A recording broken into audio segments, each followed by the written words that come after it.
Volume 1, Chapter 6 of Emma, by Jane Austen. Into the public domain. Emma could not feel a doubt of having given Harriet's fancy a proper direction, and raised the gratitude of her young vanity to a very good purpose, for she found her decidedly more sensible than before of Mr. Elton's being a remarkably handsome man, with most agreeable manners; and as she had no hesitation in following up the assurance of his admiration by agreeable hints, she was soon pretty confident of creating as much liking on Harriet's side as there could be any occasion for.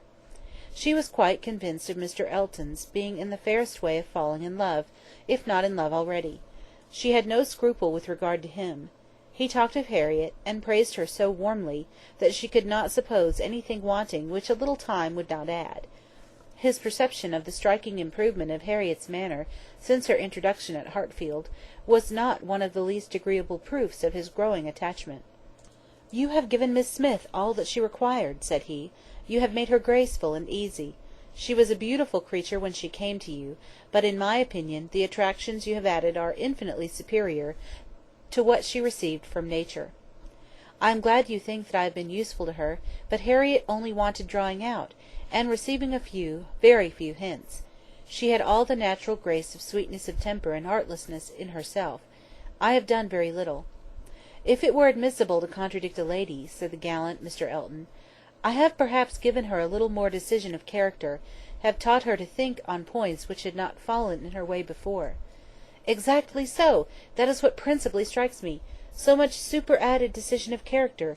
Skilful has been the hand!" "Great has been the pleasure, I am sure. I never met with a disposition more truly amiable." "I have no doubt of it," and it was spoken with a sort of sighing animation, which had a vast deal of the lover. She was not less pleased another day with the manner in which he seconded a sudden wish of hers, to have Harriet's picture. "Did you ever have your likeness taken, Harriet?" said she. "Did you ever sit for your picture?" Harriet was on the point of leaving the room, and only stopped to say, with a very interesting naivete, "Oh dear, no, never." No sooner was she out of sight, than Emma exclaimed, "What an exquisite possession a good picture of her would be! I would give any money for it. I almost long to attempt her likeness myself. You do not know it, I dare say, but 2 or 3 years ago I had a great passion for taking likenesses, and attempted several of my friends, and was thought to have a tolerable eye in general. But from one cause or another I gave it up in disgust. But really I could almost venture, if Harriet would sit to me. It would be such a delight to have her picture." "Let me entreat you," cried Mr. Elton. "It would indeed be a delight.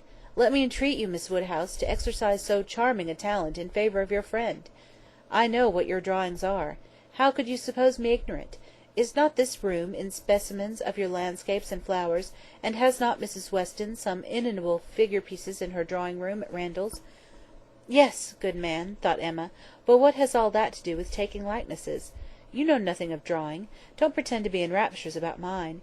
Keep your raptures for Harriet's face." "Well, if you give me such kind encouragement, Mr. Elton, I believe I shall try what I can do. Harriet's features are very delicate, which makes a likeness difficult, and yet there is a peculiarity in the shape of the eye and the lines about the mouth which one ought to catch." "Exactly so. The shape of the eye and the lines about the mouth. I have not a doubt of your success. Pray, pray attempt it. As you will do it, it will indeed, to use your own words, be an exquisite possession." "But I am afraid, Mr. Elton, Harriet will not like to sit.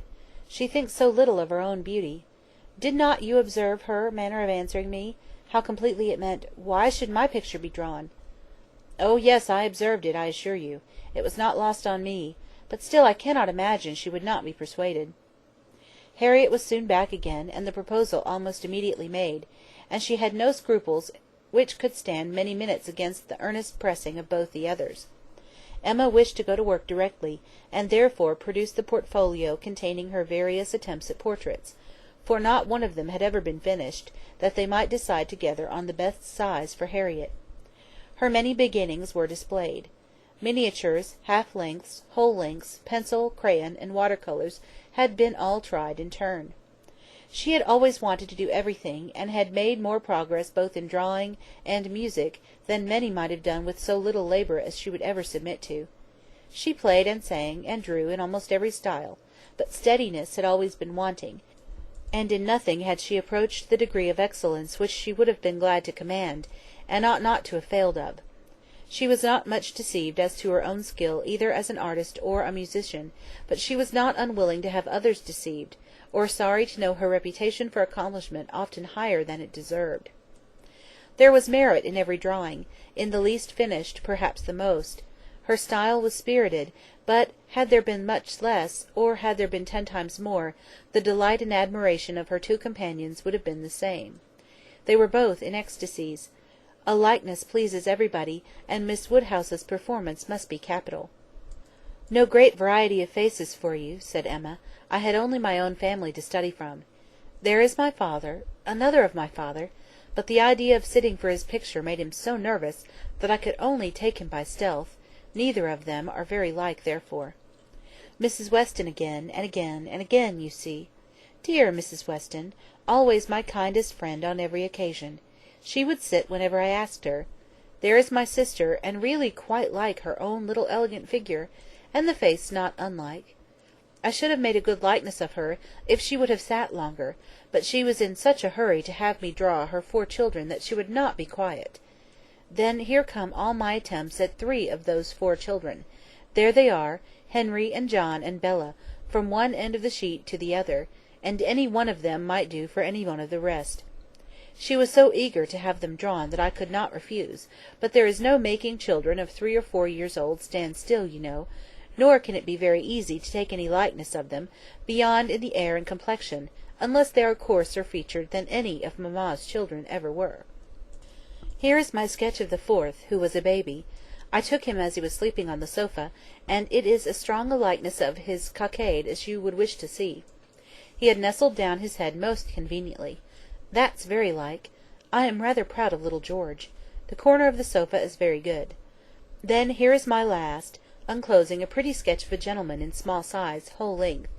My last and my best, my brother, Mr. John Knightley. This did not want much of being finished, when I put it away in a pet, and vowed I would never take another likeness. I could not help being provoked, for after all my pains, and when I had really made a very good likeness of it, Mrs. Weston and I were quite agreed in thinking it very like, only too handsome, too flattering, but that was a fault on the right side. After all this, came poor dear Isabella's cold approbation of, "Yes, it was a little like, but to be sure it did not do him justice."